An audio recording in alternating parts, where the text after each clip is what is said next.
So the best word that I can think of, and I read books, so I like words and I like having a good vocabulary. I try to anyway. The best word that I can think of is that I am jealous of mining, of underground mining specifically. Jealous in the sense that I'm protective. I like it. I defend it. Yeah.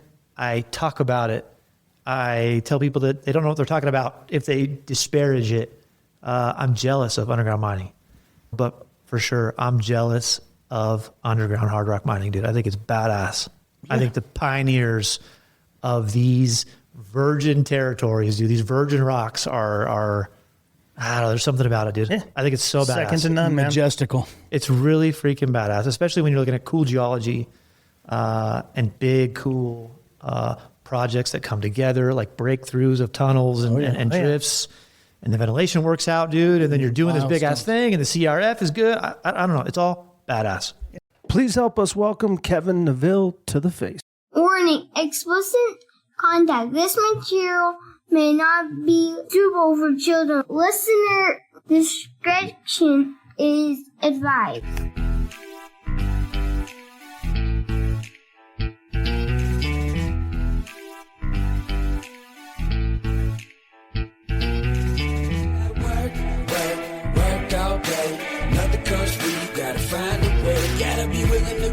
Some elbow grease, 'cause you know nothing that you get in this life comes free. Hello, miners. Hello, podcast listeners. Welcome into Mining Minds. Welcome into this episode. We're hanging out at the Utah Mining Association's 110th annual convention and got my man Dino Brunson. Good afternoon. And we get the opportunity to hang out with, it's been cool to get to know you, man. We're going to get to know you some more. But Kevin Neville? Neville. Dude, like Neville. Aaron Neville. I hear Neville, dude. I hear like Neville Longbottom from. Do you ever have anybody sing to you? No, there's only a few references though to Aaron Neville that I don't know much, but I know I love you. Is all. But regardless, man, sitting down, we've got to chop it up a little bit. We got some of the same roots, so we've been talking about people we know in the industry. But before we go down that rabbit hole some more, man, start us out. Where were you born? Where were you raised? What's that look like? Yeah, man. Parents from Southern California. So I was born in Santa Maria down there. California. Lived in Washington State as a kid playing Little League Baseball in the rain. That's all I remember from my youth, basically. Those guys are always good, man. They always made it to the World Series. Washington kids or Pacific Northwest kids? Yeah. Is that right? It's probably because they're like, they just play in the rain. Not your team? We were the Seattle Mariners fans, dude. That's what we did. Oh, heck yeah. No, not my team. I was never good. My Little League team, no, we were never that good.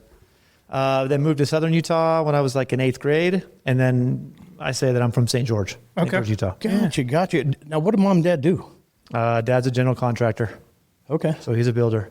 There's a reason you moved to St. George then, because everybody that is a general contractor moves to St. George. Yeah, so this is I've got a lot of family in St. George. Oh, do you? Yeah, the last name Green, ring a bell? Okay, yeah. So the Green family down there, I'm related to them. I see. So they're construction guys too. Yeah. Yeah, there's a lot of building going on down there for sure. There seems like there's always a lot of building. That's where a little honey hole of, I don't know if you want to. It's heaven. Well, it's retirees, right? But you also have what are they called? When they snowbirds. Snowbirds. Thank you. That's just warm weather. Yeah, and golf. Snowbirds golfing. Yeah. Right? Yeah. What was the transition like coming from rain and here we go with the heat all year long? Yeah, I remember somebody saying being fair skinned, red hair, balding now, and like you wore a lot of long sleeve shirts. I remember somebody saying it's like the desert and there's like lizards there, and I remember coming from Washington going, lizards I can just catch.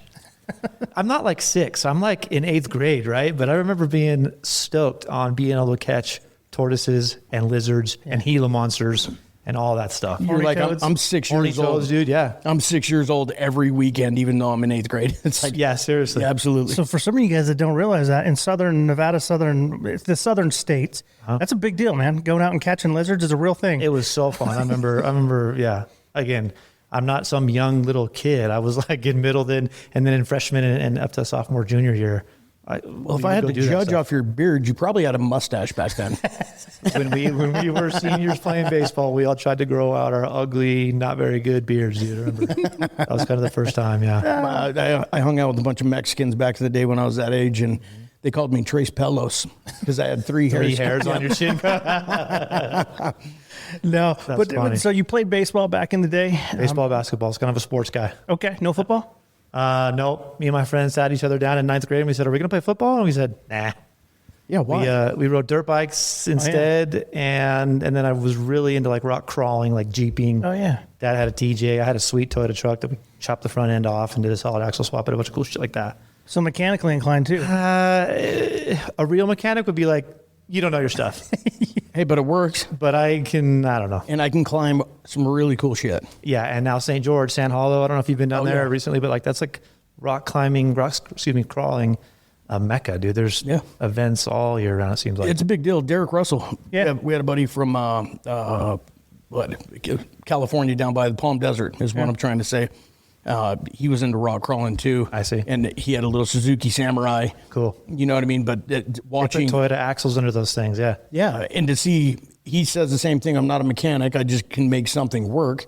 But to make it work in the environment that you guys are putting it in is amazing. Yeah. Yeah, it was fun. So you got out of high school, were you a straight A kid? Were you No way. the reason I ask Why not? Yeah.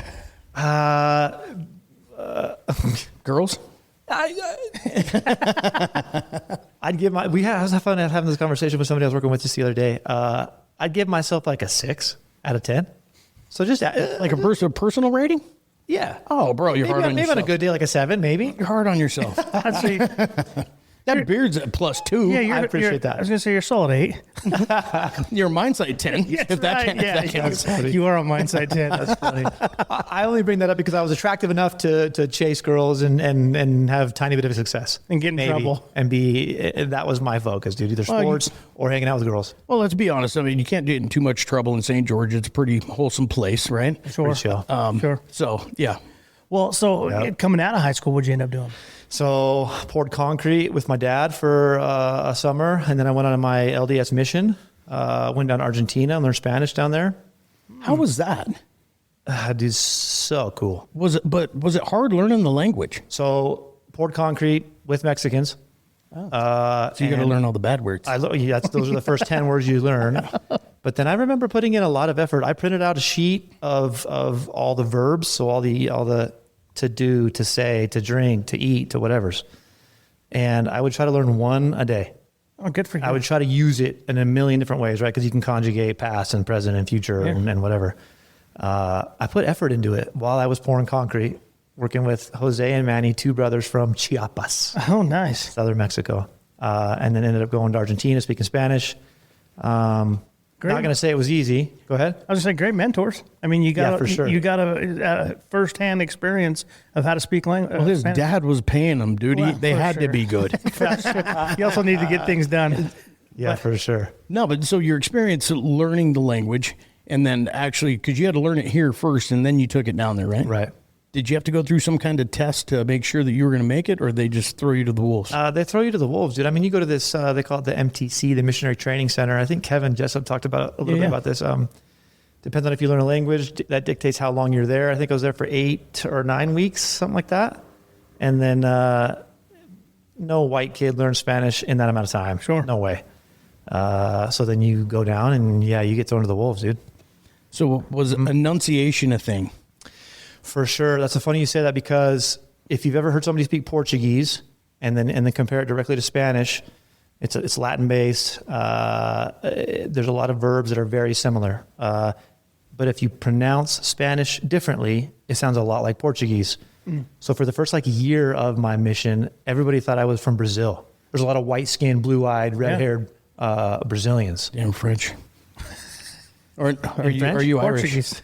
I for sure, I think I have Irish in me, but I don't know. I don't know. Somewhere back there. Do you want some? Are you Irish? No. Oh, okay. No, I thought you might. Well, red beard, blue eyes. Sure.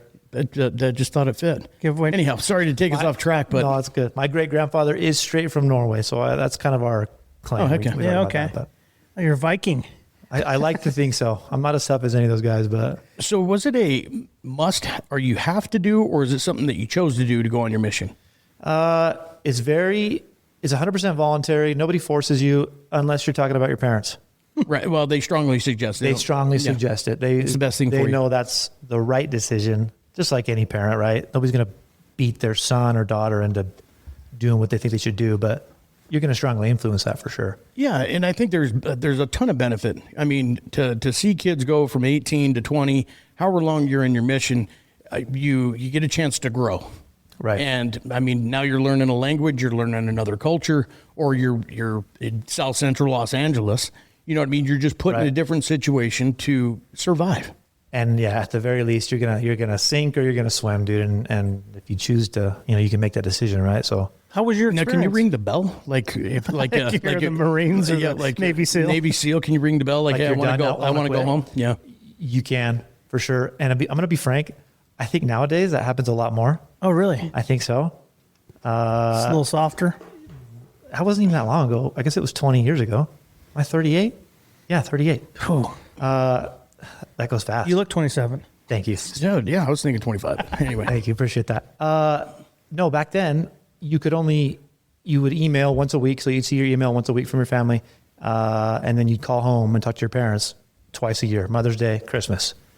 But now, dude, I swear they're calling home, FaceTiming more than once a week. I swear they are. Yeah, well, I don't know what the rules are. The mission is almost like, I guess I attribute it to like a Native American culture to where you go out in the woods and you figure yourself out and you have no communication with your family. And then when you come back, you're a new man. It felt like that for sure. Yeah. Like Spartans. Like, didn't they do something Well, similar? it's a rite of passage. Yeah. Right. And you're learning, you're spreading the good word, right? And you're trying to help other people. You're down there to do it out of the goodness of your heart, to where there's a lot of positives around it. I remember having to pay. The family typically pays all that concrete I poured. I saved up my freaking money, dude. I paid my whole flipping way, dude. Really? The whole thing, dude. So what So was your, you got to pay for stuff down there? Absolutely. I thought it was like a vacation and you got a debit card from the church or something, bro. Well, you do get a debit card, but you paid into that debit card. Oh, dang it. My dad didn't pay me, dude. For They're like running a racket. 8.5 months straight. My dad didn't pay me, dude, so that I could save up. Otherwise, I would have just spent it all, right? On chicks and trucks. Yeah, stuff so like what that. was your Lockers, dude. experience down there through your mission? I don't want to paint a bad picture. It was hard. Sure. It was difficult, which is, I guess, the only way to grow. Yeah. I was going to say probably a lot of Unfortunately- growth in there though too, right? Unfortunately, I think growth has to come from hard. So what did you expect going in there? You're 18. You don't expect any. You don't know what to expect. No way. You don't expect a warm bed, like a good hot meal. I got fleas in my bed one time, dude. You know, like the flea bombs you got to do. I had to do that a couple different times. I remember sitting at a table, dude, talking to this family, and cockroaches. Ooh. Dropping. Plip coming from the ceiling. You open the cupboard, dude, just all over the place. It's a third world country. Yeah, 100%. So, and most of the more welcoming individuals were the poorest, which means they weren't even Argentines. Typically, they were from Bolivia, or they were from Uruguay, or from Paraguay. Trying to think of other countries right there. There weren't that many Chileans there that we ever met, but How interesting though, man. The people that don't have a lot are willing to be better people. Give the most. Why is that, you think? that's a good question. Good. Oh, you go ahead. I was just going to say it's interesting because I just watched a study on the more money, the higher paid individuals in society, while they do donate, when you talk about truly giving for a cause and giving back, there's a correlation there. And I can't recite it 100%, but it aligns with what you're saying. And it has to do with hope. And I think there's a feeling, right, that these guys go, I don't have much, but I'm going to give you what I can give you. And so there's a feeling of pride in doing that too, or good, like it makes them feel good too. Where if I have $1,000 in my account and give you $2, it's not a big deal. Whereas if I have $5 and give you $2, like that's It's a big deal, significant. right? It's significant, for sure. There's a correlation there. I wish I could recite the study I was looking at, but I'm like, that is super interesting. Did you eat dinner at that house with the cockroaches falling? We were eating dinner for sure. Really? 100%. What were you eating? Argentines pride themselves in the quality of beef that they have down there. And that may be true, but they have to be exporting all of it because we didn't eat any of it. Really? Super gamey, weird. Yeah. I mean, again, we were with less fortunate individuals, which means you can't afford that stuff. I remember having learning the art of chopping these pieces of meat up into tiny, tiny bits so I could just swallow it. There's no chewing involved. Really? You know what I mean? Just get a couple slices of meat or a couple chunks of meat and just drink a glass of And water. just down it. And dude. was it beef, pork, chicken? A lot of beef. A lot of beef. Okay. So there's another positive, man. You were on a weight loss program. For sure. Even if you didn't need it. I came back like I call it skinny fat.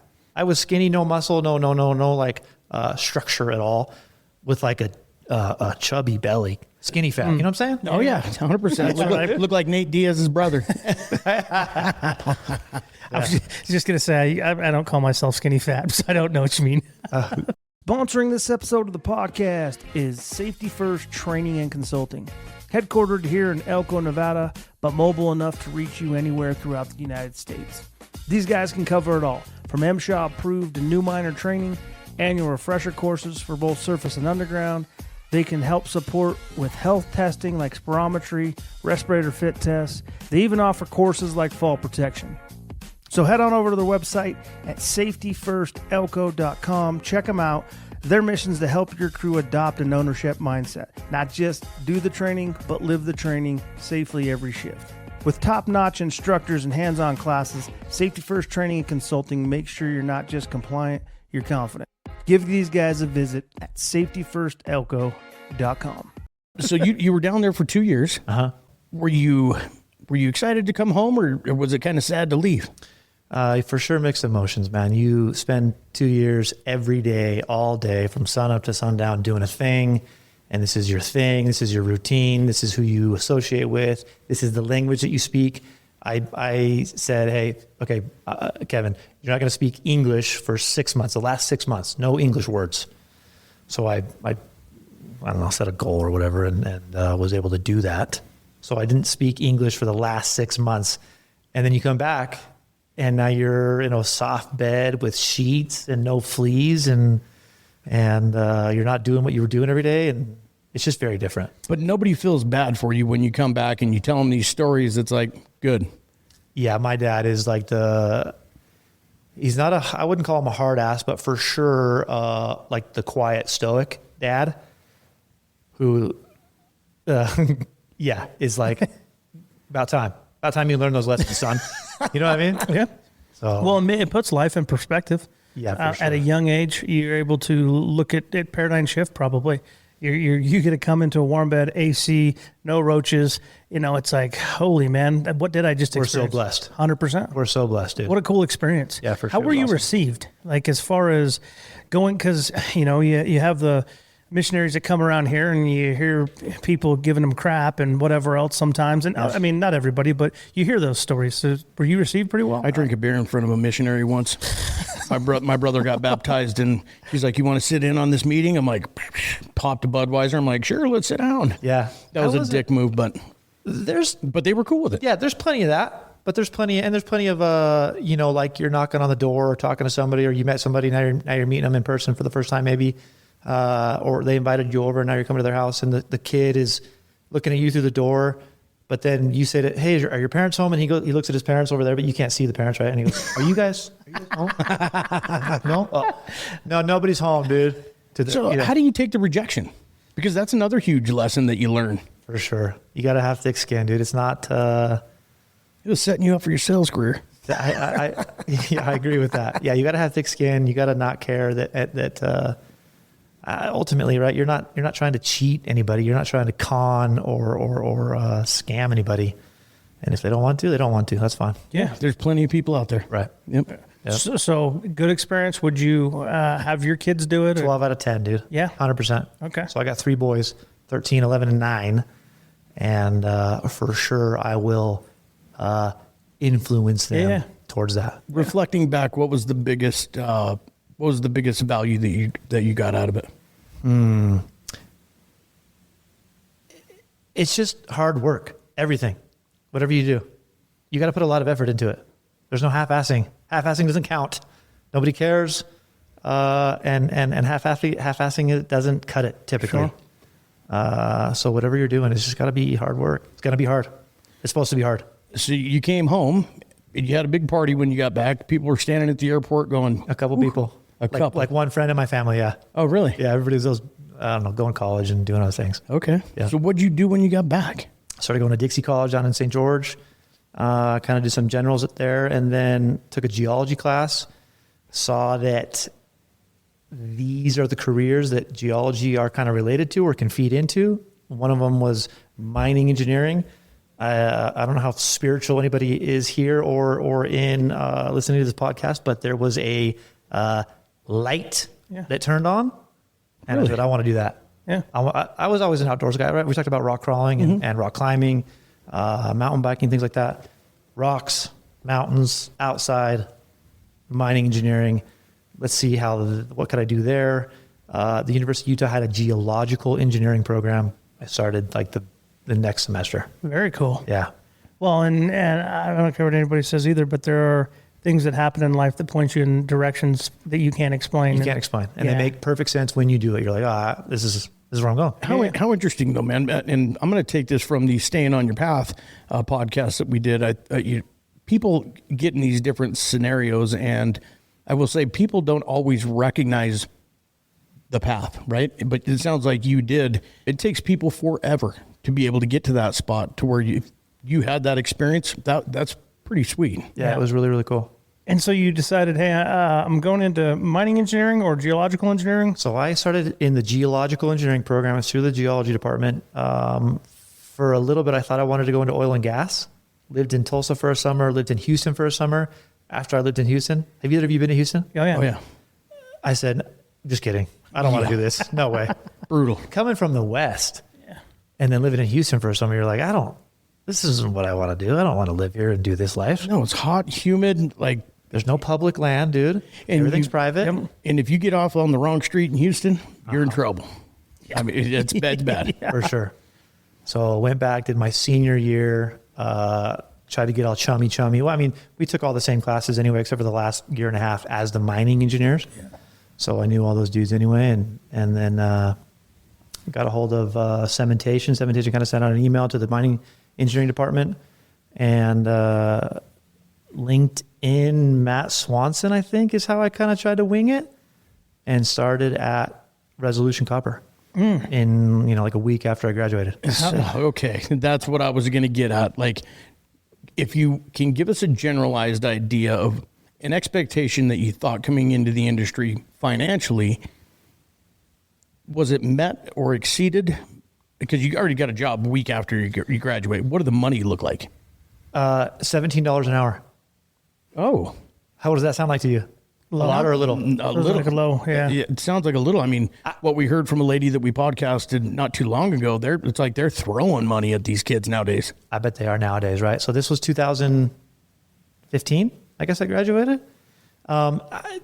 Maybe that's, I don't want that to look bad on Cementation or anybody. I guess technically I wasn't, they call them an intern? Oh, yeah. Okay. Or a kind of a... Okay, so you're an intern. I was technically an intern, I guess. Yeah, okay. That makes more sense. Or a junior engineer or something like that they call you. I can't remember what. Yeah, just entry-level position. Entry-level position. And it's not a mining company. It's a contract mining company. Contract mining company. Where the pay scales are going to be a little bit different. For sure. Depending on experience. But as a new graduate, I mean, I was stoked. And you knew it all. At least you thought, right? No, I recognized very quickly, because again, I had come from like a construction background, dude, where there's 38-year-old Mexican dudes who can do this 8 times better and 10 times faster than me. Yeah. So I without putting it on paper. You know what I mean? Right. Yes. The ingenuity. For sure. So, but you first stepped into mining at Resolution Copper. Uh-huh. How was that experience? Because that in itself is, I've not been there. I've seen pictures, heard stories, right? But it's a whole different animal. Yeah, so they had just finished, and I'll probably get some of these elevations wrong. They had just finished sinking number 10 shaft. They did 10 before 9. Somebody's going to correct me. Somebody's in their car driving right now saying, you don't know what you're talking about. You're helping us with our brass ends, bud. So they were down at TPL2, temporary pumping level 2. Which I think was the bottom for a long time then. Anyway, it's almost a mile. It's more than a mile, a mile and a half. Almost 7,000 foot. Wow. From the collar down to the bottom of the shaft. 6,943 or something. At what elevation did you start sweating? Yeah. You can feel the steam. I mean, you can see the steam coming out of the shaft, dude. Yeah. Right. 50 feet from the collar. Right. I remember they were grouting the first time I went down underground. And yeah, it was hot, dude. Oh, yeah. Your body immediately starts, like you can feel that it's stressed. Your body. Yeah. Your heart's pounding. And you feel like, you know, you're not mentally stressed out, but you are physically, you can feel it. You're trying to climatize because you're not only dropping elevation, you're now getting into heat. Your body's going, what? And so how quickly do you ascend or drop in that shaft? With people in the bucket, dude, I don't think it goes super fast. I can't remember the rate. Take you 5-10 minutes to get down there? I think it took closer to 30. Okay. That makes... Closer to 30 minutes, something like that. Because I can't imagine you can drop that fast. That's why I'm like, what does that look like? Yeah, I think there's just a gradual acceleration and deceleration. When they move ore in those buckets, have you seen that? Where they're skipping? Uh-huh. Yeah. It's not there, no. It's, for me, I remember seeing the difference, right? You ride the bucket, so you're used to that speed. But then I remember seeing on the video cameras, dude, once it's going, it's insane. Yeah, we're worth more than that dirt. Why can't they pull us up a little faster after shift? I remember something happening, dude, up in the hoist and it tripping out, and we dropped instantly for it felt like a long time, right? And then the whole 6,000 foot cable is going doing. Yeah, just doing. rubber banding, Yes. yo-yoing. Yeah, So for sure. at That this is point, scary, though, dude. you've never been underground in your It life. was my first time underground. So I went underground for the first time with Hector and Matt Swanson. Okay. Hector Denogene. Yeah. He had a big long ponytail back then. No. Does he still have one now again? I think he does. Yeah, I think he just had it tucked in the back. Might. Okay. Yeah, we're supposed to meet up with him in Tucson here. Anyway, shortly. I got a question though, because what was your first experience like? What was your thoughts like? So, It was like going on a mission. well, but hold on, because portal mines are different than shaft mines. So Sure. there's a different animal there where you're committed whether you want to be or not. It's not like you can walk out of that. You need you a can't cager. ring the bell. Right. You need a cager. You need a hoistman. There's a couple of steps in there, so you're committed. Sure. I think that that's part of like, not the initiation, but I think that's part of like, is this dude going to cut it? I think Hector and Matt were there. They said, get out, because there's two levels of the bucket. You can get up on the top bucket, and the top of the bucket is now at your chest, so you can see over, you can see down. Yeah, I think some people, I've heard of stories of people just calling it quits right then and there and never going back underground, saying, absolutely not doing this. 100%. But I thought it was freaking awesome, dude. So cool. I felt like, I still feel this way, dude. I got all poetic one time down in Louisiana when you see new rock, you're the first person to see this rock in the history of the world, dude. Yep. I started saying, you guys are Christopher Columbus, dude. Yeah. Yeah. You guys are explorers. I It's remember thinking profound that to was think- so cool. To think that's like a profound thing. Like you go to a face and you're like, nobody's ever seen this In before. the history of the world, dude, nobody's ever seen this. This thing is, I don't know how many billions of years old, Yep. or millions, whatever, I don't know. Nobody's seen this. It's I've never really thought about that. I mean, I've had guys that I know, I'm very recent, that opened up a cavern, and it looks like a massive geode. Cool. The mining companies, crystals? the mining company doesn't even care. They just backfill it. They pump it full of paste and they mine through it, and it's like, how awesome would that be for everybody to see that? You know what I mean? Well, what made me think about that exact statement that you made, like nobody's seen this or this has never been seen by anybody.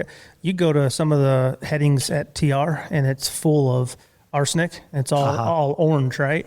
And it's beautiful looking. It's obviously dangerous, but you're like, nobody even gets to see what this looks like. Like I might be the very first person to ever see this rock. There's very few places I think you can go in the world nowadays where somebody hasn't been before. Yeah. Or seen or taken a million selfies at it, right? But underground, you're the pioneer, you're the explorer, dude. You're with a legend at this point.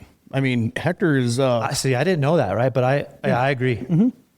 Yeah, he didn't. He's super humble guy. He's just a family guy. Yes, but his podcast, man, I learned so much on what history did. Yeah, we shouldn't do. Yeah, but they did it. He's a tough guy. Again, the pioneers of why we do and don't do things today is because of leadership and sadly some of the mistakes that were made, and he's got to kind of build that legacy, so to speak. Thanks to your guys' podcast. Yeah, for sure I'll give you all the credit. I listened to it however long ago that was. When was that? That was 6 months ago, something like that? Somewhere there, yeah. I called Hector and said, hey, Thanks. Thank you. I was grateful. It made me more grateful than I had already felt towards Hector. Sure. Cool. For taking me underground, for without being an overbearing dickhead, to be frank, like a lot of underground mining guys are. Yeah. You just let me. I mean, you pushed and I felt like I was. I learned a lot from him in that short amount of time, for sure. So I was extremely grateful.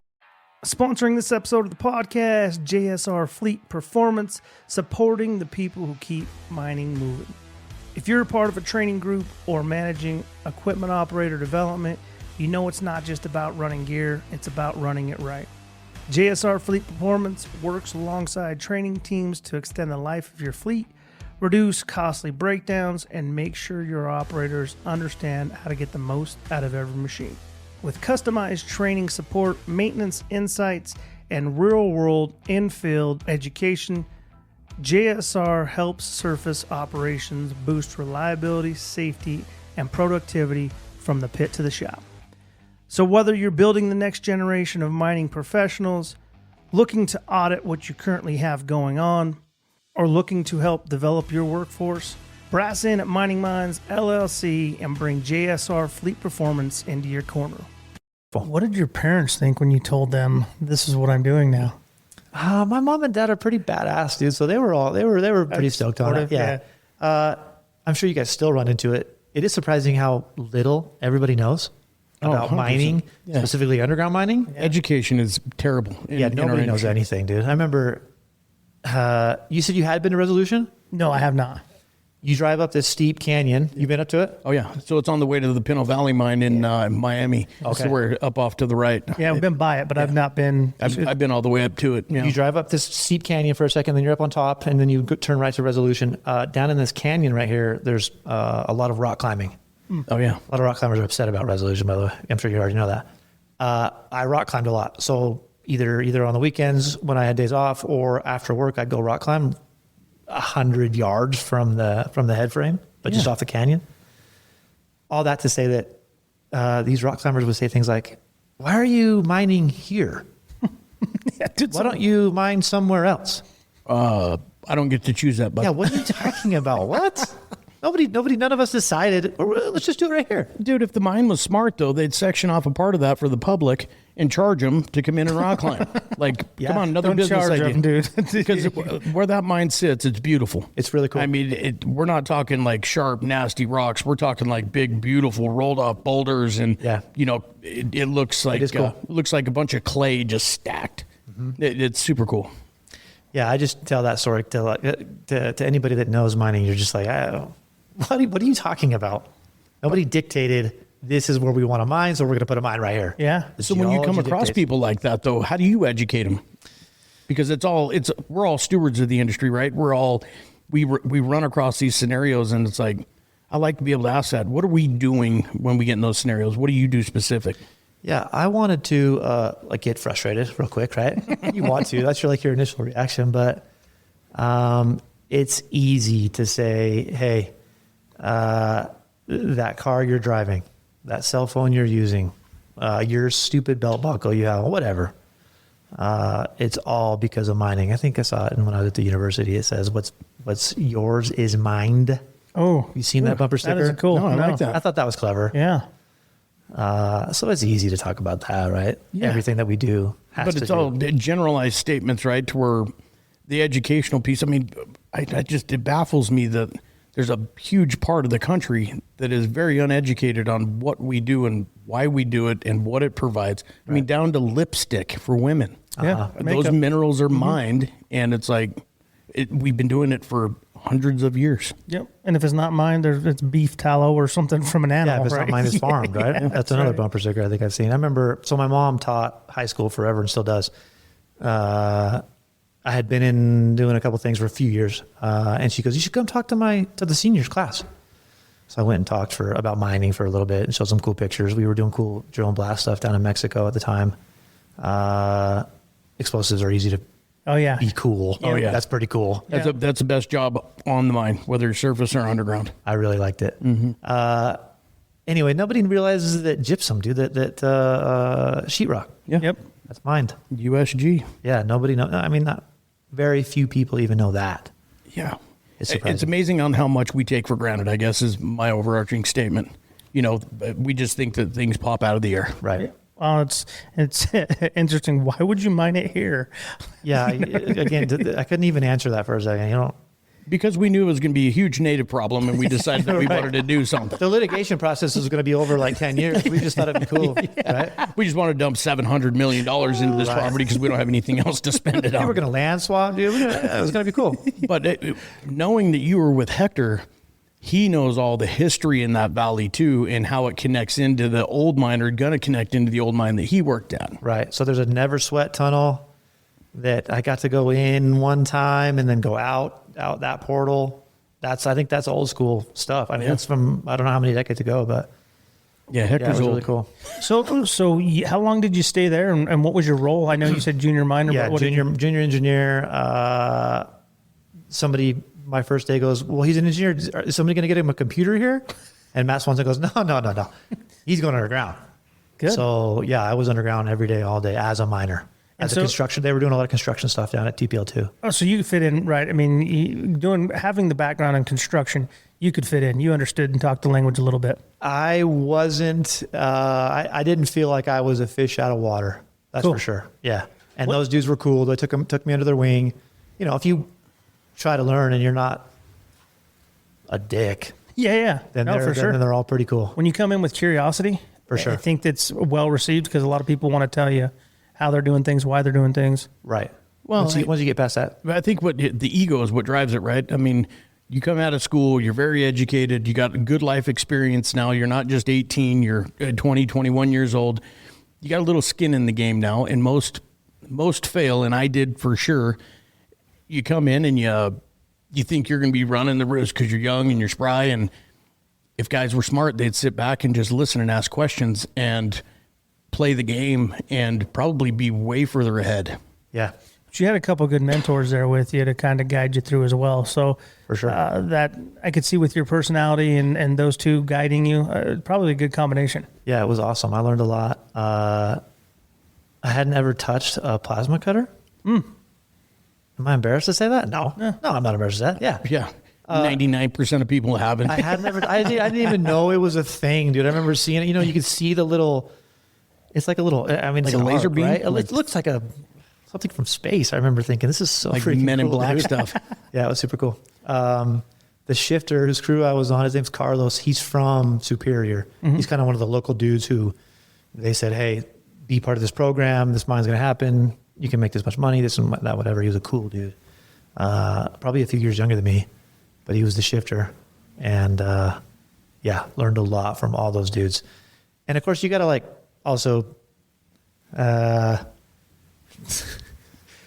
got asked to, I didn't know what body boxing was, Is that where you just I don't start know. punching each other? Yeah. but not in the face. Yeah, exactly. Just in your Oh, body. Yeah.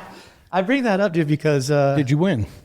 I did well enough to then garner this amount of It's respect. just street cred. Yeah, a little bit of street cred. Well, I guess I'm going to take the question one more step. Was this in the shower? That wasn't in the shower, but does anybody know Charlie Lackey? I know who he is. Yes, I do. You know that he's not a small guy. Yeah. Charlie Lackey gave me the worst chewing out ever, dude, like that I've ever, even to this day, ever had. I swear he's a poet. He knows how to rhyme as he's pissed in the worst, most vulgar way. Dude, I swear he's like a really good at it. Was that a shower story, or was that just in the He mind? chewed me out in the mine. I got my boots painted. Oh, Yes, as a new guy, that's like the worst. You can, Oh, yeah. you can't do that. And then we showered naked together, dude. yeah. A couple hours later. And you're like, hey man, don't be talking no more shit. I see what you're packing. you're not that big after all, bud. It was funny to just, yeah, that's not a common thing. Showering naked. I mean, in high school, however many generations ago, that was common. Yeah. Right? But you don't do it anymore. You have But- coach come in and snap you on the ass with the towel, you know? Yeah. It doesn't, it only happens in the underground mining workforce nowadays. Yeah, it was so weird though to get my ass chewed, dude. Like a juvenile Kevin would have cried maybe. Yeah. What did you do? I got my boots painted, Oh. and then he came underground. and saw it. It was bad. And then a couple hours later, here we are showering together naked. It's over. It's done. It's whatever. Yeah. I got a Dan Adams story about that too, actually showering naked with Dan Adams, dude. God. Later at Cortez. Yeah, Well, so keep walking us through this. Where'd you go after that? Resolution with cementation, and then Cote Blanche with cementation, some shaft rehab. Do you guys know Darren Luther? No. I don't know what he's doing these days. I haven't heard about Darren for a long time. Let's see. He was there for a little while, and then went to Cortez Underground out in Elko. That's where we with started. Cementation or just with the mine itself? With Barrick. Okay. Yeah, with Barrick. So why'd you leave cementation? Just time to find something different? Yeah, night shift for what do we do? What did we do? 20 and 10s. But I had moved down there, so my 20 and 10s was not 20 and 10s. It was 25 and 5 or something like that. Yeah. I turned into a zombie, dude. Oh, I bet. Like an upset zombie. I don't want to do it anymore. Were you married at that time? Yeah, I was married and had 2 kids. By the time I graduated school, I was married and had 2 kids. Okay. So we moved down there so that I wasn't tramping back and forth.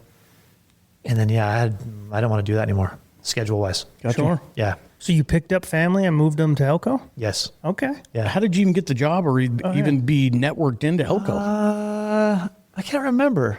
I didn't know anybody in Elko at the time. So it might have been just like a Barrick recruiting thing. Got pretty lucky. Called. Talked to Dee Dee Barker. It might have been Dee Dee Barker. And then anybody that has, that amount of experience in that amount of time, I felt like it was a lot in that short amount of time. Got the job in Elko. And what'd you do when you went over to Cortez? They immediately start all newish engineers in the ventilation department. So I was the brand new ventilation engineer. Wind Ferry. Wind Ferry. Yeah. But that was an upgrade from where you were coming, though, right? Schedule wise, sleep wise, all that, absolutely. Pay wasn't. Really? Because contract miners do. They So make a lot of money. you moved up from the $17 an hour over that time you were with cementation to making good money. I was able to start paying off my student loans like immediately, dude. Oh, cool. Yeah, I felt good about it. Very for nice. Sure. Yeah. But you went, hey, I got to have somewhat of a work-life balance, so site's probably where I want to end up. Probably not. Yeah, I don't want to live this night life or this night shift schedule. Plus, dude, you were talking about it. All those guys, they work hard and then they play sometimes too hard. Yeah. I was always the designated driver, dude. If we had days off, so Cote Blanche is an island. You got to take a ferry like 100 yards across this canal. A lot of times it was flooded. So we'd show up at work, we'd sit on the dock for an hour and a half, and then we couldn't go to work. So that was an opportunity for all these dudes to go to the bar. Yeah. Absolutely.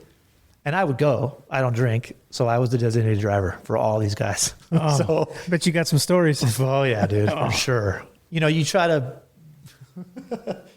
You don't want to dabble, but you have to dabble because you're there. And dude, Yeah, you're sure. like an undercover DEA agent. You're in the mix. You just can't do the You are cocaine. participating. Yes, Seriously, for sure. It's like this looks like it's so much fun, For but sure. I got to get us home. But I got to get us home, and I'm going to be driving home here in a little bit. I'm not going to be that husband. Anyway. Yeah, well, good on you for recognizing that, though. And to have the restraint too, man, because I mean that's you get in the mix, you're away from home. It's easy to, right? Life's different than what it is when you get home. So For sure. Well, you get tested, and I would say that you got to, I'm sure, attribute some of that back to the mission and understanding your faith and where you're at, because a lot of times in life, that's what I found is that's what keeps you moving on the path that you're supposed to be on. Yeah, your internal compass, I guess you could call it? Yeah, for sure. 100%. I agree with that. 100%. Sponsoring this episode of the podcast, our good friend Jimmy Ewing and Motor Mission Machine and Radiator. When your machine overheats, there's no downtime to waste, especially in mining. That's why Mining Minds recommends Motor Mission Machine and Radiator, your go-to experts in industrial and heavy equipment radiator repair, engine and cylinder head rebuilding, and precision machine shop work. Founded in 1949 and serving the Western United States for over 50 years, Motor Mission handles it all. Radiators and coolers from passenger vehicles to massive mining shovels and full machine shop services like honing, line boring, and crankshaft balancing. They'll pick it up, tear it down, clean it right, and test it on custom stands before it leaves their shop. The bottom line is, when you talk in best in class, that's Motor Mission Machine and Radiator. Big or small, they can do them all. What did Yeah. you think about Cortez? Because you came in and I'm just going to say it again. We said it on a lot of podcasts, but it's a world-class mine, or was when I was there. Yeah. If you're new to that though, and you're not from Elko, I don't think you know that. That's true. I don't think I recognize that.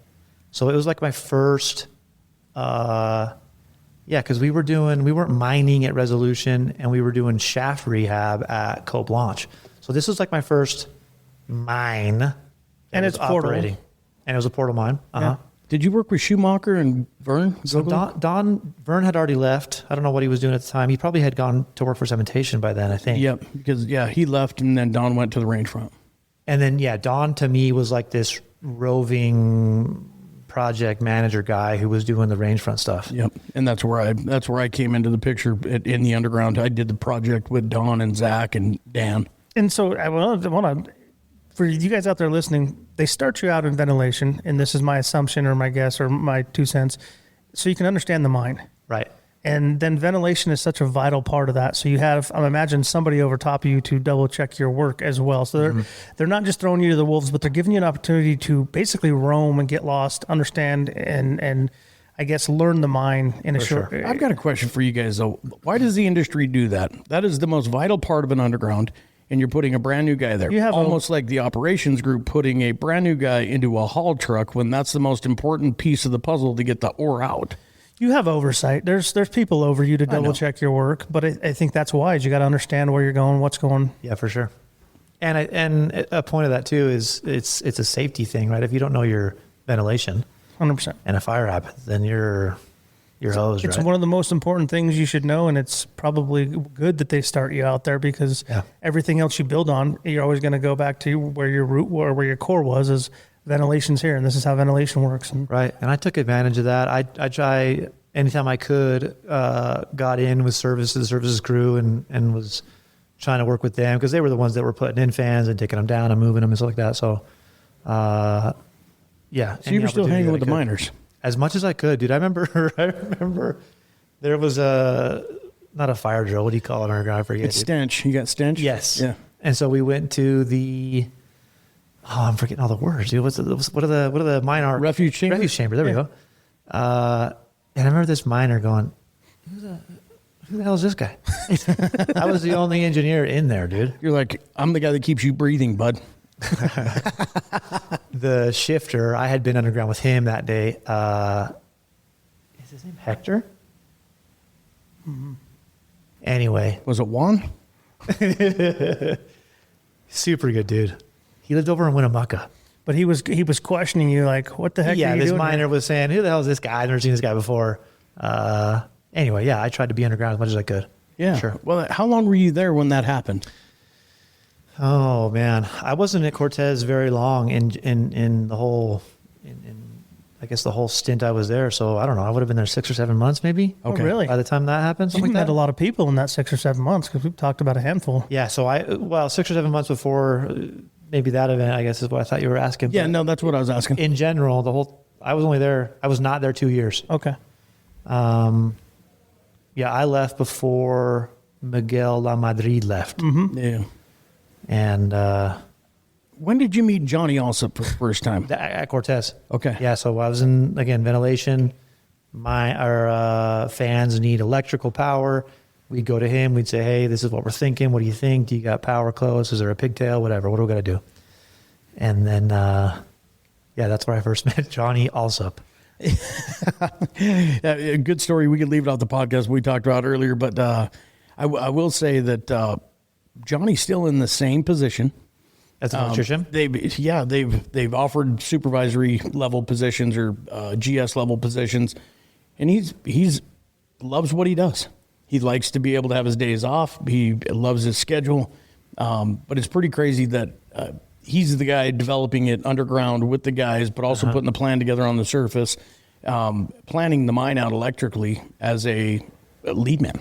A lot of those guys, that's where the knowledge is at too. Those guys will know their ventilation better than most people that are studying the ventilation, because you'll be able to go down and say, hey, we're going to put a fan in here. And they'll say, well, what about here? This is what better. Yeah. Yes. I've seen that over and over. And you're like, this is where the magic happens, is when you have an engineer come in with a plan and the guys at the face are having conversations with those engineers, and then the plan actually becomes better because of that communication. Right. Yeah, it's built by the miner for the miner. Sure. Right. So where'd you go to after? Why did you leave? Yeah, that's a good question. I wanted to say this.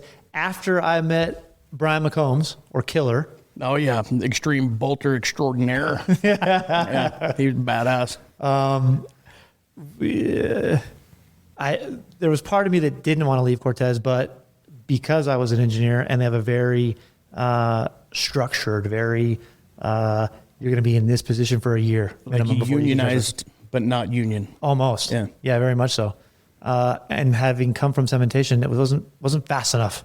It was too boring. Yeah. So I called Hector Denegine again and said, hey, I'm bored, dude. I don't like this. What do you got going on? And he goes, well, can you speak Spanish? Oh, yeah, Hector, dude. I spoke Spanish to you the first time I interviewed with you, bro. And he goes, you automatically start speaking Spanish after that to him? To him, for sure. Yeah. Absolutely. Yeah, for sure. And he goes, you want to go to Mexico? I was all, I wasn't planning on that, dude. I didn't know. I got to talk to him. Yeah, I didn't know that was an option here. Yeah, cementation had just gotten one of their first, if not their first, actual mining contracting jobs in Mexico. I think a couple different dudes had done some consultation, things like that.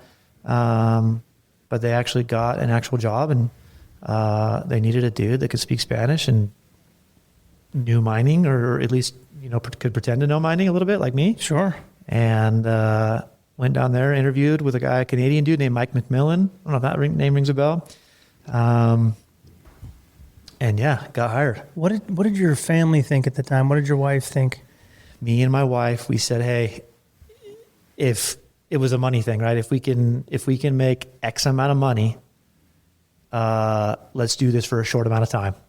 And we'll, be on the same page, let's work together. Because it was going to be 20 days on, 10 days off. And then when COVID happened, it was 28 days on and 14 off, which sucked, by the way. Sucked bad. Did they have good food at the camp? No, dude, terrible. It wasn't like good Mexican food. I was going to say, you would think so. Felt like you were back on your mission. I got a picture, dude. I got a picture I should show you. Mexicans, of course, like spicy food. Yeah. I don't. Look at my skin, dude. Spicy's not for me, right? And spicy, everything was spicy, dude. Like something you would never imagine in a million years. Like spicy ice cream. Spicy ice cream, because they would put tahini on it. Yeah. I love spicy hot dogs, dude. I remember.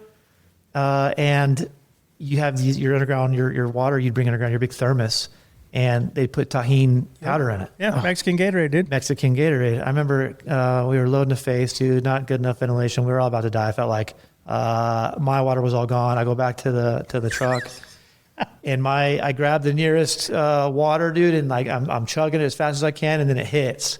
I chug somebody's tahini water, dude, chili water, dude. Chuck that thing down the drip, dude. I was so pissed, dude, because it doesn't like satiate. It doesn't like feel good in your mouth. And for reference, if anybody's picked up a glass and thinking it's water and they drink a Sprite or something like that, it's just like, it hits. It's shocking, dude. Yeah, but you already got 7 ounces down. Well, especially when you're dehydrated, you're really thirsty. You know what I mean? You're sweating your tail off. And then, I don't know, I'm sure you guys get the same, but once you get to a certain point, you are agitated. Oh, yeah. You're upset, dude, at anything. Well, so when you're in that work environment? Yes. Oh, yeah. Absolutely. But what a cool opportunity that you got. I mean, at this point, you're 3-4 years into your mining journey. Right. And you called a guy that you now know is a legend. And because you were tired of where you were at, you made one phone call and you did something enough for him to go, I'm going to send you to Mexico. Yeah. Yeah, no, I feel super grateful. I was going to say, how'd that make you feel, like when he said, can you speak Spanish? And you were like, oh, this is going to get real. Yeah. Yeah, Hector, obvio puedo hablar español. Hablamos cuando me entrevistaste la vez pasada, güey. Oh, güey. Yeah. No, I feel super grateful to Hector for sure. And then that's where I first met Vern in really? Mexico. Okay. So I'm walking out of a 7 o'clock, whatever, the first meeting of the day, bunch of brown-skinned individuals and one white dude. Gringo. Speaking Spanish fully, like I remember being in like the Spanish mode when you switch languages your brain switches. It's kind of weird. But Kevin Jessup was saying too. Oh, really? Mm-hmm.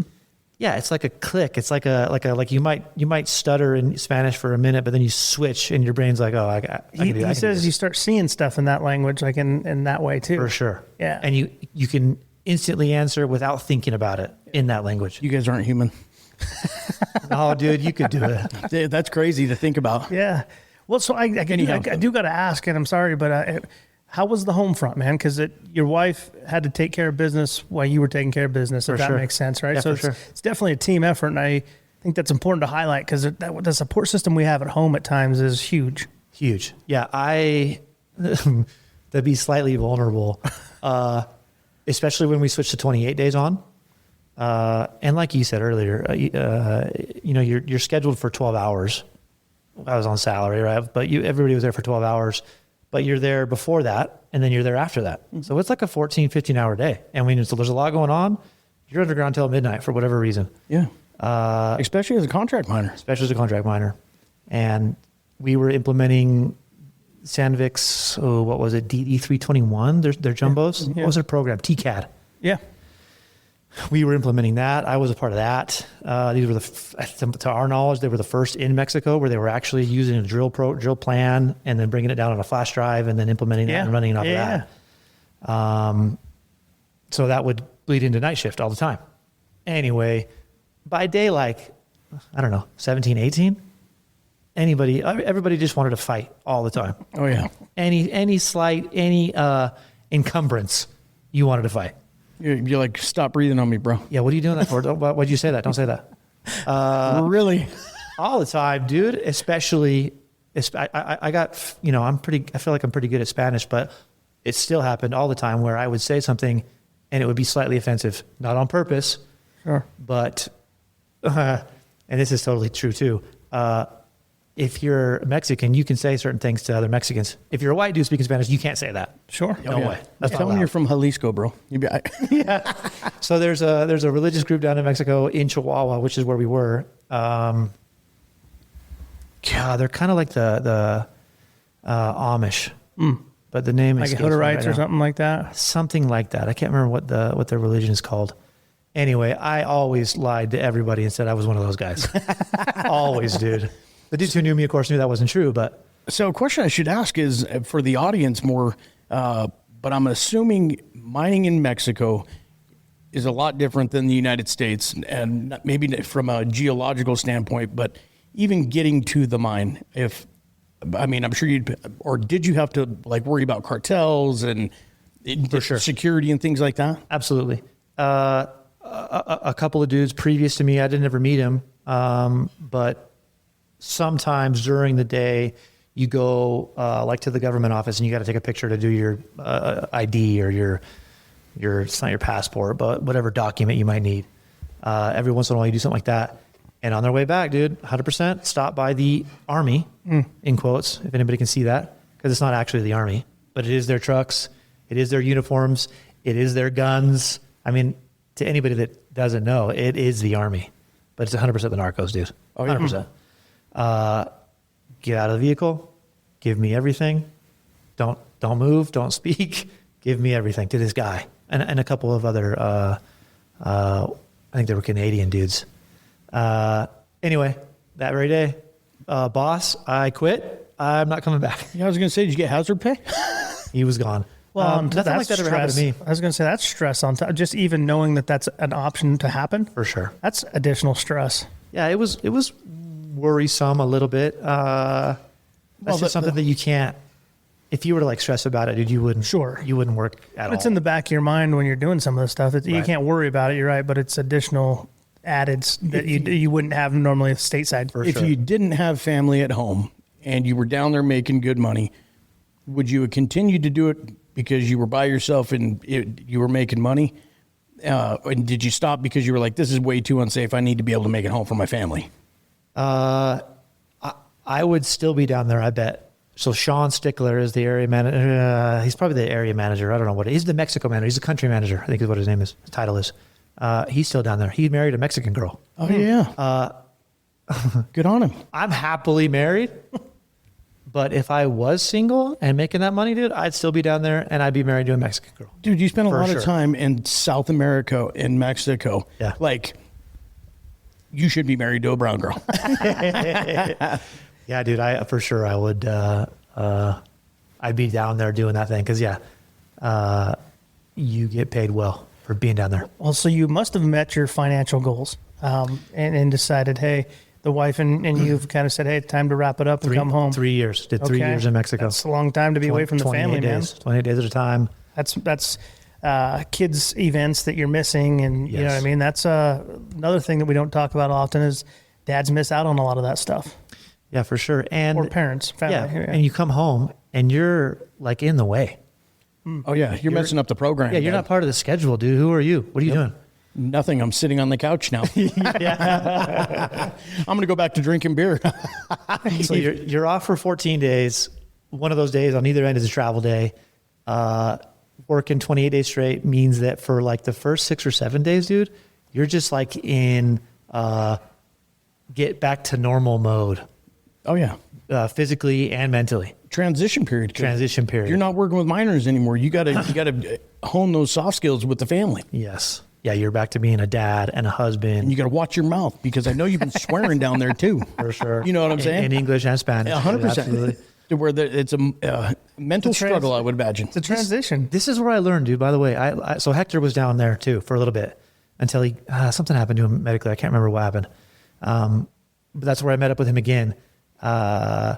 This is where I learned that his first name is not Hector. No, yeah. You guys know this. Yeah. I don't- Yeah, he told us a story. Did he? I don't remember it. I Sorry. just don't remember his first name. Either do I, because nobody at the mine ever calls him by that name. No. I was talking to him about this thing, about being two different people, Kevin on the mine and Kevin the dad and husband. Yeah. And he goes, I think that's okay. And I was like, oh, what are you talking about, dude? And he goes, I'm Hector on the mine. But at home, I'm Papi Chulo. whatever his first name was. Oh, yeah. And I had never heard that. Of course, I didn't, we weren't working together on a daily basis down at Resolution, but he said, oh yeah, dude, somebody called me on my phone. I was with my wife. We were walking through Walmart. I don't know what. And she overheard him calling Hector. And she goes, who's Hector? Oh. She had no idea, dude, that he was Hector on the mine and Papi Chulo, whatever his first name is, dude, at home. Yeah. Anyway, I had a different approach after that conversation of, I need to be a certain individual here, but I need to be a different individual at home. So did you add like a Mexican twist to Kevin? Or, I mean, what's the name? Papi Gringo. No, That's right. it just, the whitest white kid down there. So every time I was just Wedo. Hey, there you go. Wedo, Miklo, something. Yes. Yeah, for sure. So what did you end up doing when you come back home? Because Well, now he paid off all his bills. Well, I know that. So 3 years, you guys are like, hey, this has been great, but now I've got to kind of refocus. Yeah, for sure. I want to start coaching my sons because they were getting, like you said, 3 years goes by fast, dude. So let's see, what did I do after that? Oh, I went to Kennecott. Cementation had been doing the dewatering for a long time at Kennecott, and they'd gone back and forth, I think, with Redpath a couple times or two. I don't know what. Buck Chamberlain was a project manager there. Steve Imenshu, who had been in Mexico for a little bit, had left Mexico and was at Kennecott. And I quit Mexico. I sent an email to my boss, Mike McMillan, who was in Canada. 5 minutes later, Steve calls me. Hey, so you're quitting? Dang, dude, that travels fast, bro. What are you doing? And I go, I don't know. You've reached a point where not that you don't care what you're going to do next, but you know that it's not going to be this. Yeah. Or it's not going to be at this mindset anyway, right? Yeah. You set a time for you and your family, and you're holding yourself accountable. Yeah. Just like you did from the start of this story. Right. You're good at holding yourself accountable. If you say you're going to do something, you do it. And these guys are now offering you another option. So I quit without knowing that Kennecott was. I knew that cementation was there, but I didn't know what was going on, and we hadn't started doing anything. We being cementation, we hadn't started developing anything yet. They were in contract phase. Anyway, so there was a position open. You know how some of these things happen. Zachary Forrest DuPont, does that name ring a bell? Yes. Do you know him? I know who he is, yeah. I think he's with Stantec right now. He was up in Michigan at Cementation's mine up there, whatever Eagle. Is that Eagle? That's right. With Kenny Gross. Yeah, the safety guy, right? He was up there. Yep. I went up there for a week, actually. Mike McMillan sent me up there to learn some of their jumbo stuff that they were doing up there. I met Ken Groves up there. Good dude. Anyway, yeah. Zach was going to take it, but then didn't. So there was a position open for a project controller, project controls engineer. I didn't know what that was, but I was like, yeah, I'll do that. That's not in Mexico. That's in Kennecott. Sure. Absolutely. Yeah, it's easier. It's more digestible for the family. You don't have to question if what kind of money you're going to be making. Right. Well, yeah, for sure. when you were in Mexico, where was your family living? We were in Elko for part of it. My in-laws are in St. George. Okay. They had been there forever. So we moved to St. George. And part of the reason because the in-laws were there, but also they had a sweet flight that was from St. George to Phoenix to Chihuahua. It was quick. It was like 45 minutes each flight. Nice. It was fast. So I could get down there instead of going Elko to Salt Lake to DFW to Chihuahua. Ugh. Yeah. It sucked, dude. That sucked. But to have a support system for your wife and your family, there's a comfort level there for you as well and for her to where you knew everything was going to be okay. Right. For sure. Ease of mind for sure. You could do what you needed to do, come home, be safe, and do what you say you're going to do. Right. Well, then I imagine that you got into your Kennecott role, but you didn't land there. You that transformed into what you're doing now? Is that a... So I was at Kennecott, was it less than a year? It was for sure less than a year and a half. Might have been just over a year. Have either of you worked on a Kennecott site? So I've been out there, yeah. Have you? I used to, so when I was with Sandvik, I was supposed to be taking over the surface and the underground out there, and that's right when cementation was coming off and Red Path was going on. Mm-hmm. I had worked for Barrick, and Barrick's a big company, and I knew how structured and rigid that engineering, development program was. And nothing unreal. Nothing, dude. Nothing. I don't want it to come off. You got an engineer doing an engineer's job. Yeah. There's layers of the onion. Oh my gosh, dude. So technically I had one boss, the senior engineer. What did Steve call him? Steve calls him 10-year Todd. I don't know. That didn't ring a bell? Okay. Because he'd been there at Kennecott for a long time. He was my direct, I reported directly to him. But unofficially, I had probably close to 10 Rio Tinto people that I had to answer to. Oh. And 4 of those were from one department. 2 of those were just right across the parking lot in those their offices there, and the other 2 were like corporate down in like downtown Salt Lake. And it's all spreadsheets, dude. It's all like, okay, when are you going to receive those 1,200 bolts that you ordered, and how often are you going to be using them? And again, I don't want to paint a bad picture, but it was terrible, dude.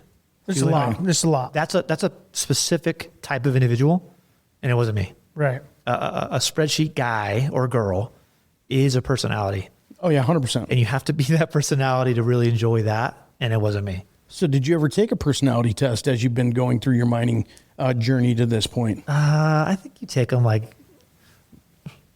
took one in high school. Okay. I think it was the last time. So you're not a detail guy.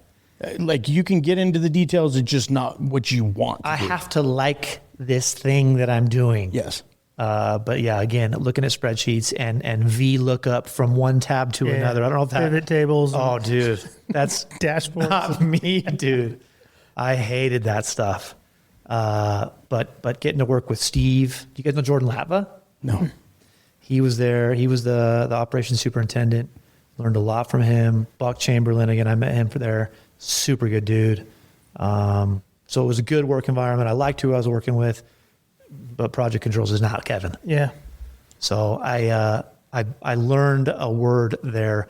I simply became disinterested. Disengaged, Disinterested in what I was How did doing. you let them down softly that you were disinterested in the position? I said, Buck, dude, I did 3 years in Mexico and loved it and almost didn't want to quit. I can't even do a year and a half, dude. I'm dying over here, Yeah, I'm bro. struggling. Yeah. Because mentally you're stretching every day to do the right job that you know that needs to be done. But like you said, for your personality, it's just such a stretch. I'm sure exhaustion and burnout was a thing. Mental Yeah, it was fatigue. for sure a thing. Yeah, it was for sure a thing. I even got like a lazy eye, dude. Really? Can you picture Jeff Bezos? Oh, yeah.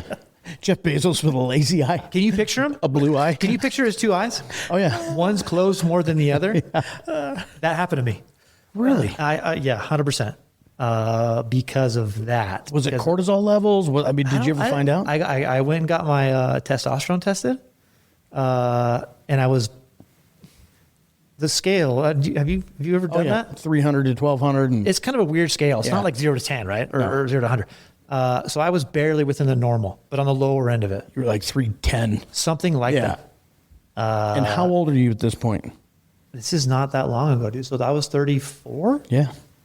Yeah. So I looked into that at 36 and it being in the industry. Yeah. And it's a real thing. It's a real thing. Because you probably noticed that you weren't as sharp. Like you were, I don't want to say grumpier, you just weren't as motivated. I mean, there was a lot of things happening that you thought maybe just is the work. Easily agitatable. Yeah, 100%. Yeah, for sure. Being a little bitch. Being a little, yeah, for sure. They're like, whatever happened to that go-getter, man, that was down here at Resolution? And excited about doing and trying new things and maybe learning about this a little bit and then saying, hey Buck, we should probably do it like this, or whatever. That's what go-getters do, things like that, right? But Provide solutions. there was none of that, dude. No way. The solution was, I'm out of here. The solution was, I'm surviving, dude, like in survival mode right now, or I can't do this anymore. So yeah, a friend of mine that I actually went to high school with, he was working for this company, Rhino Pumps. He saw me and we went to lunch, dude, and he goes, dude, you're in bad shape, bro. And I go, yeah, I'm doing all right. I feel pretty good, Yeah, But putting Don't on tell a me front. how I am. Putting on a front, Yeah. right? And he goes, oh, dude, you look bad. In a friendly bro type of Sure. way, right? Like, hey, are you okay? Like, I'm giving you some shit right now, but you don't look great, man. You look like shit. Absolutely. He said that. And then this opportunity came, dude. And now for close to 4 years, I've been working for Rhino Pumps. Wow. Dude. Yeah. And you're over in the Elko area, or So we got a couple different salesmen that we divide it by industry.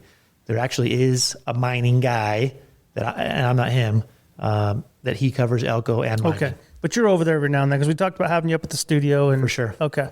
So I'm the industrial guy. Geothermal falls into that. And Nevada is the number one behind California. The West, I guess, in general, is big geothermal. Gotcha. So the transition away from being at the face, being at an active mine, to the position you're taking now. So the pump company that you it's transitioned. Rhino Pumps. Rhino, like a rhinoceros. Okay, Rhino yeah. pumps. So you transitioned over to Rhino Pumps. Number one, you got to go, what am I going to get paid? What are my responsibilities? And I still got to be able to visit with my wife about this and go, hey, this is what I'm going to be doing. I'm going to be cutting off this income to match with this. What did that look like? Yeah, it was pretty, not scary, but yeah, you don't know. Being commission-based is kind of scary. Going and doing your own thing, essentially. Yeah, you're a business owner. You're a small, yeah, not on paper, but my boss says that all the time. Hey, you are the business owner for this industry. So yeah, it for sure was a big step backwards financially for the first little bit, You got to build your network. right? Got to build your business. Which of course puts stress on the relationship between your wife and you. 100%. But yeah, my wife, her name is Ember. Ember's badass. Did she recognize that I was not Kevin at home working there at Kennecott? And that this was going to be a transition time while we built our network and got into it. But I'd say for the last year of these close to 4 years, it's without knowing what I wanted, this is what I wanted. Really? Yeah, for sure. The cool part is that she believed in you. She went, he's got a plan, and I'm going to see this through with him, even if it gets rough. Anybody that's married is laughing right now because I was trying to give her props, bro. that is the case. Right. You're right. You're not wrong. It doesn't mean there was hard But discussion. sometimes that looks like, hey, what the hell are you doing right there? Yeah. Get out there. Yeah, why'd Go you out throw there. away that hamburger? You know we can't get another one. No, but seriously, you're the right. financial things within a marriage, those are huge things. And mining guys make a lot of money, and that is the hardest thing to walk away outside of the people. For me, but to be able to reform your life, that was more of a priority for you than making that money. Yeah, physically, mentally, emotionally. I'm going to separate those two, mentally and emotionally, and then spiritually was that. I want to throw that in there too. None of those were where I wanted them to be, and it was. You can do those things well. It's more difficult to do them well when you're on this mindset for this many hours doing these things. Yeah, you're stretching in every direction. Right. And that's why you were at where you were at physically. Hormone levels down, your cortisol levels are probably spiked through the roof. I mean, your blood work was probably all over the board. I'm sure. How long did it take that to transition until you started feeling better and you went, hey, I'm actually balancing myself back out? Yeah, I think fairly quickly, not like days or weeks, but probably a few months, I would think, of sleeping well, trying to still eat okay, not pounding 1,000 milligrams of caffeine a day. Yeah. I even was on, dude. It's not over the counter, but it's prescribed stimulant. Modafinil or Maudis. Yeah, well, Modafinil. yeah. Is there? Yeah. Yeah. Maudis. Is that what you just said? Yes. Yep. Modafinil. That's exactly what it was. Yeah, the industry's okay with it because it helps you be productive, number one, and it keeps you awake and safe. Yes. But at the end of the day, long term, what is that doing? You know what I mean? It's a chemical in your body that you shouldn't have. I mean, there's so much stuff about the schedule and what we could look into to being better for the minor. That is just a huge elephant. It's a trade-off, though, because you have the people that you talk about 3 shifts or all these things that maybe we've talked about to shorten that. Well, it ultimately takes money away from people, too. And when you've gotten used to that money, that's a hard sell to tell somebody. Yeah, everybo's got change the golden handcuffs on, right? 100%. But we're in the position now in his story that he's backing away anyway, to where maybe that's the case in the future, that the miners will speak and they go, hey, we want to work 8-hour shifts. We don't give a shit if we're going to make less money. We want a more work-life balance. You know what I mean? Well, it might not work for the companies, maybe. I think actually the individual will drive that a little bit differently. But I guess we should have those conversations. How do we keep somebody like yourself in the mining industry without having to do and be all that for that length of time? How do you go from 28 days, 24 days, 20 days to 10 days? Can you do it? Maybe in certain situations you can't, right? Yeah, but, that'd be hard. But to start questioning that and asking those questions, it's a good thought exercise. But I think there's another level to it with the Rhino Pumps position that you're in now, and that is freedom.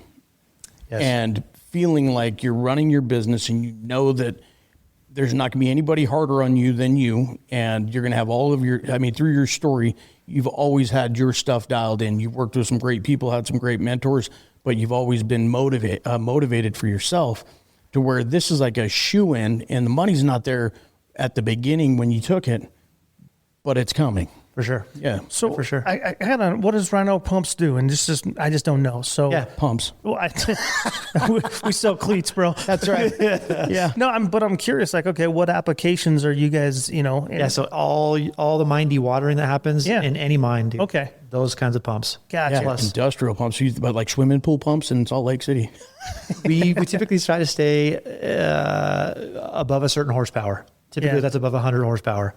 So for your like pools and stuff like that, it's not that. Yeah, so like the construction world, it's like, hey, a rock truck versus a 320-ton haul truck. Yeah. Right. Is what it is. No, I was just curious. I didn't know if you guys specialized in something or, obviously pumps. I get that. So we've got guys that are specifically mining. Again, I'm in industrial. We've got a clean water guy who does South Jordan City's water wells, and then their booster stations. And then we've got another guy that does wastewater. Gotcha. So yeah, any heavy industrial type of application. Well, talking to you off air, you are enjoying it, the job, not just the role that you're in, but the opportunity that it's presenting to your work-life balance, I guess I should say. Yeah, for sure. I've never been as healthy as I am right now. That's awesome. After 20 years old, let's say. Yeah. Maybe 22, whatever. Well, there's always going to be a natural progression, but at, what are you, 38 years old, you're going, I feel like I'm 20 again. I feel really good. Yeah. Yeah, I'm awake and alive, dude, and motivated, and physically I feel good. We were talking earlier. I went duck hunting this morning. Yeah. Never in a million years when you got to be at a mine site at 6 o'clock in the morning are you going to be able to do that, dude? Yeah. No way. When you had rock climbing heaven right next to Resolution, you couldn't even go rock climbing. Right. Yeah. Typically, at the end of the day, you don't want, especially after you shower with Charlie Lackey, dude. That's not what you want to do. If Charlie Lackey ever hears this, I want him to know that I respect him a lot. You're just afraid of that ass chewing again. Oh, did he chewed my ass so hard? We went through Cortez without even talking about the Dan Adams shower story. So give us a good shower story. Yeah. So, is it, what's Pepio's first name? Joe Pepio. So, oh man, there's a shifter and then the guy on the intercom on surface. as a dispatcher. Yeah. Dispatch guy. MOC. MOC, there we go. Kevin. There was a young MOC who was an engineer from Colorado School of Mines, a few years ahead of me, like in barracks program. He's a duck hunter. I forget his name though. Anyway, when Must not be that good duck hunting. when I learned that he was an engineer and started kind of where in the program that I was in, and then he had switched over into operations under Dan, under Joe. Was that Matt? Matt? Yes, Matt. You know Matt. He was an engineer, went over to be a supervisor in the underground. Yeah, he switched over to the operations side. That's Matt. I was like, I want to do that. That's badass. I want to be like Matt. So I talked to Joe Pepio about it and said, hey, what would that even look like? This and that and the other. He was super cool and was like, yeah, there's a MAT position, an MOC position open, this and that, whatever. Interview for it. He might remember it differently. I remember taking it as you're a shoo-in. Absolutely, Kevin. Come on, dude. We'll hire you for sure. Communication. I go and interview with Joe and Dan Adams. Dan Adams sent me to the fucking dude. Absolutely not. The hell are you talking about? This and that and the other, dude. He shut me down, bro. Really? Hard. What was the justification? Just that I wasn't prepared, wasn't ready, hadn't been at Cortez long enough, hadn't done the prerequisites, right? He's bringing in the old school. That's what Dan was doing. I'm sure. Because it's culture for him. It was on how, because he started that mine. Right. To where he's like, you don't know enough. I guarantee, I can see that. Yeah, he not as bad as Charlie Lackey, but for sure I was like tail between the legs walking out of that interview, dude. Did you look at Pepio and go, fuck, I'm going to kill you? The hell are you talking about, dude? I thought you were talking about shoo-in, bro. Come on, dude. I already spent that money. So yeah, that was like mid-morning. I went underground and did some stuff to whatever, do my actual job and get my mind off of that shitty interview. And then come up, dude, and here's Dan Adams, butt ass naked, dude, and I'm showering, we're showering. It's before all the miners come out, so it's just him and I. Yeah. You know, like 30 minutes before the end of shift, right? Yeah, let's have a candid conversation.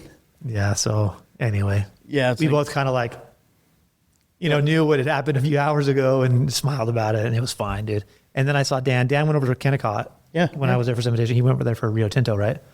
And we talked about it for a little bit and laughed about it. Did you tell him he wasn't qualified to be over there? No, dude, I wasn't there. No, because you worked on the Rio side. He's like, right. He was one of the layers.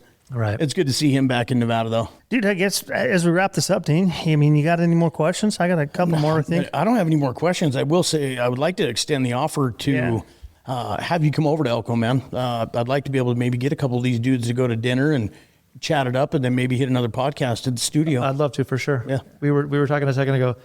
I've hinted through LinkedIn, because I don't think I have Ben Gunn's actual number anymore. Mm-hmm. I want him to invite me to go trucker hunting.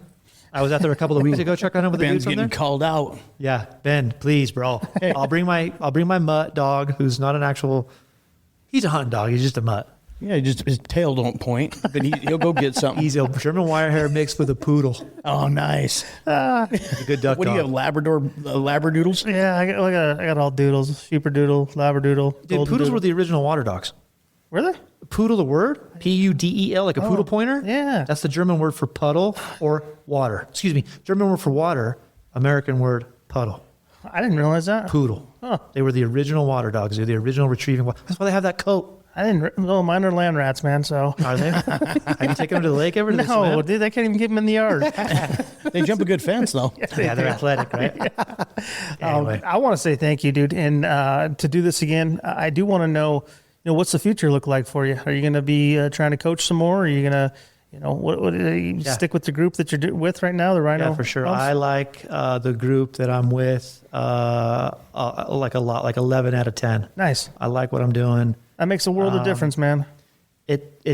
I'm not, again, the right salesmen they're not sleazy, dude. They're not trying to scam anybody. They're actually providing solutions that these mines, that these geothermal power plants, that these coal burning power plants that they need. The hardest. That's the hardest message to get across, man. And hopefully we see that transition from, if you can change the name of sales to just solutions expert or whatever. Right. And we all have a network. And I think being able to share that network with each other to understand that we're all in the good old boy club. I just might not have been in your region, but you can trust this guy. We're miners talking to miners. Yeah. And every business has to make money. But at the end of the day, it's about the solution and having an option. Right.